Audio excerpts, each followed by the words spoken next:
Abahlali baqumbe basisifu yangudunsu bevuma ingoma bexhenza benyanzelisa umasipala waseNgqeleni onguzimele geqe kulowo waseNyandeni kulahlwe inkunkuma phakathi kule dolophu nanjengoko bebeluxwabevu ngumsindo. Akazenzi imfuno zabantu SABC apha ziphuwa akho manzi akho ubhutyulwa lalihle akho zindlela. Aba bahlali bathi bafuna umasipala wabo waseNgqeleni nanjengoko bekholwa kuba iingxaki zabo zizawusombululeka. Into ezifana nokwenziwa kwendlela zethu azenziwa apha, amanzi anqabe ngolona hlobo. Abantwana baqeshwe ngoba abantwana bafundile, sine graduates ezihleli phansi but aziphangeli namhlanje zizithufu. Iinkonzo zikamasipala kunye nosimashishini bathwaxeke kakhulu loqhankqalazo.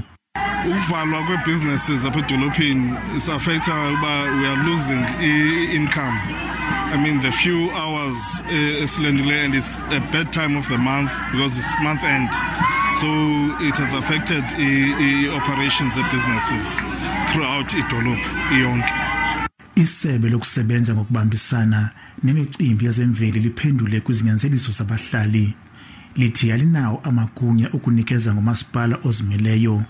Lingenawo namandla okuba lonyule usodolophu omtsha likwazi khaba ngawo omabini izityholo ezithi uphuhliso luyaqhwalela kule dolophu. Abahlali bagrogrise ngokuba bazoqhubeka noqhankqalazo kude kungenelele isebe kunye nebhodi ejongene nokwabiwa kwemida. Dinkululeko Nyembezi, Wendaba za SABC, iNgqeleni.